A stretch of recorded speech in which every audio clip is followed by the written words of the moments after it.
Mom, that's him. That's the man from my dream. Wren Holloway froze, her coffee cup halfway to her lips. Her 5-year-old daughter, Ivy, was pointing across the small cafe, her eyes wide with wonder and certainty. Following her daughter's gaze, Wren saw a man in a tailored charcoal suit standing at the counter, ordering coffee. He was tall, perhaps in his late 30s, with dark hair touched with silver at the temples. "Sweetie, what are you talking about?" Wren whispered, gently lowering Ivy's hand. "The man I told you about," Ivy insisted, her voice trembling with emotion. "The one who comes in my dreams, the one who says he's waiting for someone special." The man turned then, as if sensing their conversation. His eyes, deep gray and impossibly sad, met Wren's for just a moment before he looked away. But in that brief connection, something shifted in the air, something neither of them could name. Wren's heart raced. Ivy had been having the same dream for months now, ever since her father died in the car accident. A kind man in a dark coat, standing in fog, telling her that hope was real, that love could come again. The doctors said it was grief, a child's mind processing loss. But now, that man was real, and he was standing 15 feet away. His name was Fletcher Garrison, and he owned half the tech companies in the city. Wren learned this later, after weeks of chance encounters at the same cafe. He came every Tuesday and Thursday morning, always alone, always ordering black coffee, always sitting by the window with a leather journal. Ivy noticed him every time, and every time she'd whisper to Wren, "That's him, Mama, the dream man." Fletcher never seemed to notice, or if he did, he gave no indication. Until a rainy Thursday, when Ivy's bright pink backpack knocked over his coffee as they passed his table. "Oh my God, I'm so sorry." Wren rushed to grab napkins, her face burning with embarrassment. "It's fine," Fletcher said quietly, his voice gentle despite the spreading stain on his expensive suit. He knelt down to Ivy's level, a small smile touching his lips. "No harm done, sweetheart." Ivy stared at him with those wide, knowing eyes. "You remember me, don't you?" Fletcher's smile faltered. I'm sorry?" "From the dreams," Ivy said simply. "You told me you were looking for something you lost. Did you find it yet?" The color drained from Fletcher's face. His hands began to tremble. Wren saw it, the way his entire body went rigid, the way his breathing changed. "Ivy, honey, let's not bother the nice man," Wren said quickly, taking her daughter's hand. But Fletcher was staring at Ivy like he'd seen a ghost. "What did you say?" His voice was barely a whisper.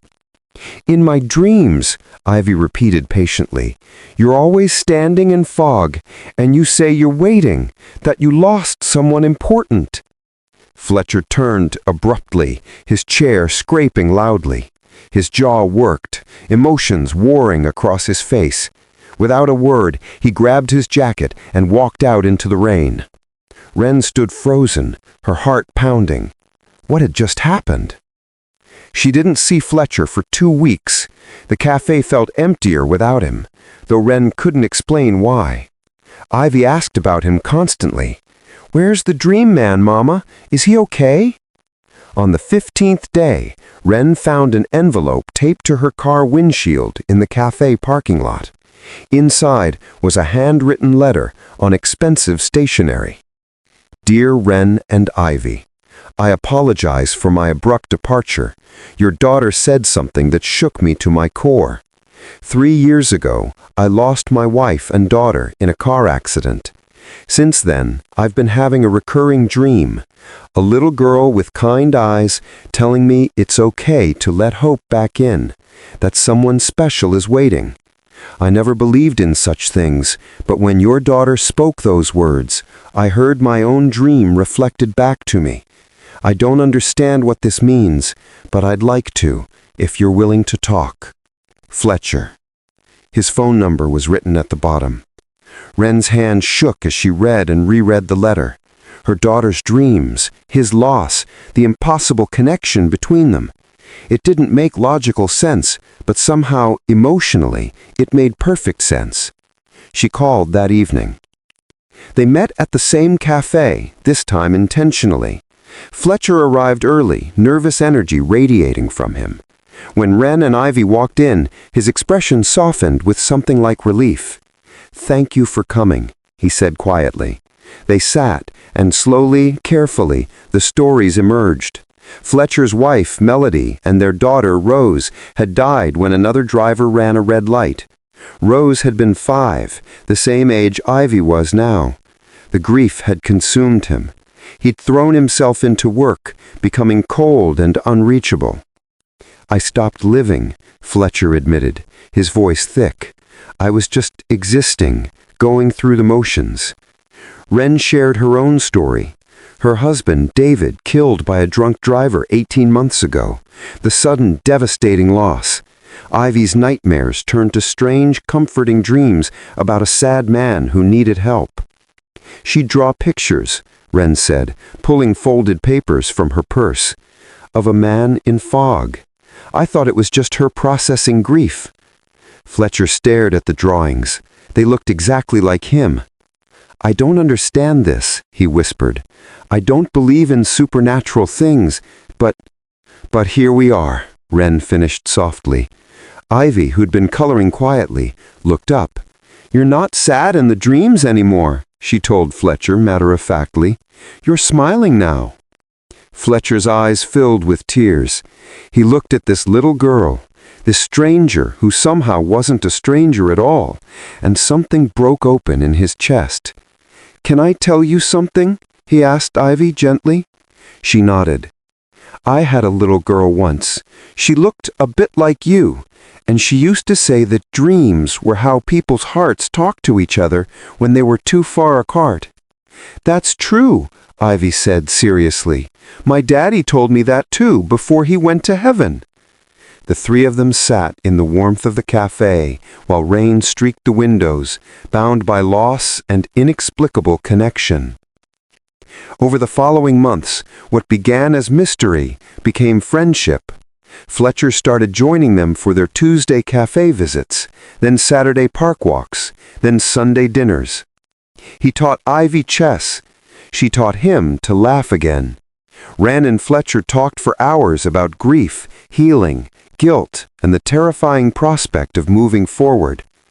"I feel like I'm betraying them," Fletcher confessed one evening after Ivy had fallen asleep on his couch during a movie. "Melody and Rose. Like happiness means forgetting." "It doesn't," Wren said softly. "I carry David with me every day, but I'm learning that grief and joy can exist together, that honoring them means living fully." Fletcher looked at her, really looked at her, and saw someone who understood the impossible weight he'd been carrying. "I'm falling in love with you," he whispered, "and it terrifies me." Wren's eyes filled with tears. "I know. Me too."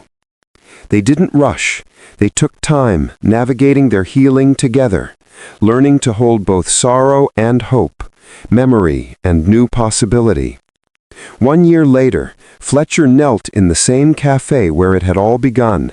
Ivy stood beside him, holding a small velvet box, grinning conspiratorially.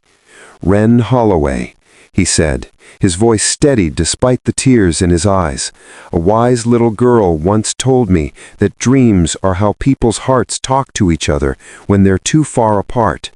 I don't know how or why, but somehow our hearts found each other through her, and I don't want to spend another day apart." Wren sobbed, nodding before he even finished asking.